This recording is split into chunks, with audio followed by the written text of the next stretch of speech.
जो अब जाहिर सी बात है कि जो स्टोरी है वो बिल्कुल सामने, दूध का दूध पानी का पानी, बिल्कुल एक तरीके से सेबी के बारे में जो कहा जाए कि निराश कर रहा है। यानी कि ये भी साफ है कि जो सच्चाई बाहर आनी चाहिए, सेबी वो सच्चाई लेकर सामने नहीं आ रहा है। अब ऐसे में क्या माना जाए? क्या ये माना जाए कि अदानी का जो प्रकरण था, जिसका खुलासा हिंडनबर्ग ने किया है, उसकी सच्चाई हमें कभी नहीं पता चलेगी? क्योंकि न पॉलिटिकल क्लास चाहता है, पॉलिटिकल क्लास में यहाँ पे मेरा सरकार सत्तारूढ़ दल से है कि सत्तारूढ़ दल कभी नहीं चाहेगा।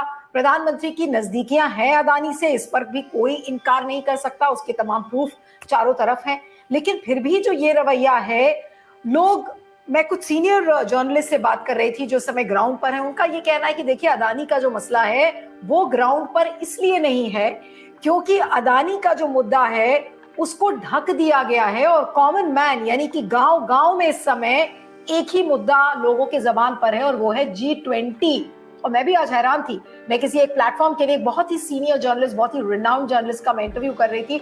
उन्होंने मुझे ये कहा कि गांव गांव में इस समय लोग G20 के बारे में बात कर रहे हैं कि देखिए हमारे मोदी जी के काल में बाहर से विदेशी लोग आ रहे हैं और इस चीज को घर घर में, गांव गांव के लेवल पर बैठाया जा रहा है, यानी कि मोदी जी विश्व गुरु बन गए हैं। अब ऐसे में क्या कहेंगे, अदानी की सच्चाई के लिए कोई बॉदर्ड होगा?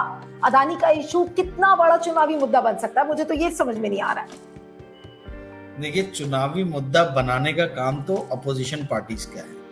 अभी अपोजिशन पार्टीज के पास में यदि टैलेंटेड लोग नहीं हैं और इस तरीके के लोग नहीं हैं जो दमदार तरीके से सही मंच पे, सही जगह पे लोगों को कन्विंस कर पाए, तो ये प्रजातंत्र के हार है। ये अब इस पे क्या बोलेंगे आप? जो लोग समझते हैं, जो लोग जानते हैं, जो लोग कुछ कर सकते हैं, यदि उनको मौका नहीं दिया जाएगा और वो लोग बाहर रहेंगे, पार्टी के अंदर में एक हाशिए पे पड़े रहेंगे, उनको कोई गिनेगा नहीं, तो ऐसा ही होगा। भाई ये तो हार अपोजिशन की है। यदि अगर ऐसा है कि गांव गांव और बच्चा G20 की बात कर रहा है और अदानी की नहीं कर रहा है, तो इससे तो आप ये समझ जाइए कि भाई अपोजिशन जो है वो ठीक से काम नहीं कर रहा है। और इसमें फिर अपोजिशन भी नहीं चाहता है कि भाई ये मुद्दा जो है ये अच्छे से ये हो। देखिए, एक चीज आप समझ लीजिए, संसद से लेके सड़क तक यदि नहीं आप लोगों ने संघर्ष किया तो अदानी का कोई भी मुद्दा वो दब जाएगा, दफन हो जाएगा। ये लोगों की शक्ति और लोगों की ताकत जो है उसको संगठित करने का काम जो है, लोगों के अंदर के आक्रोश को इस एक स्वरूप देने का जो काम है, वो विपक्षी पार्टियों का है।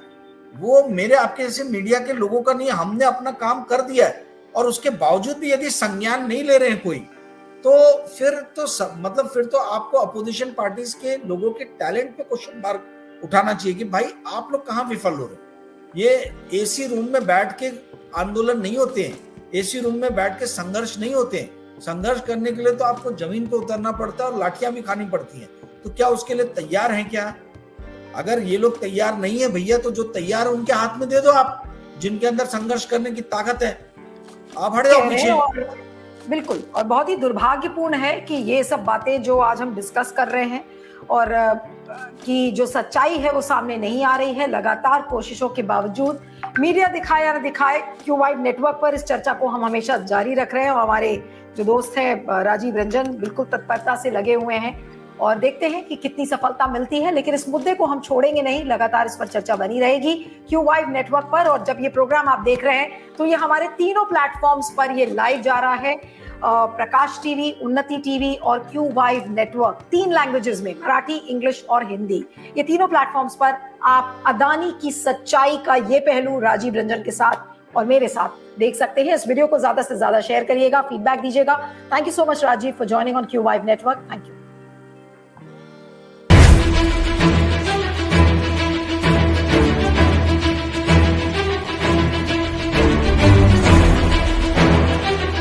When the nation gets torn apart by religious fanaticism, when real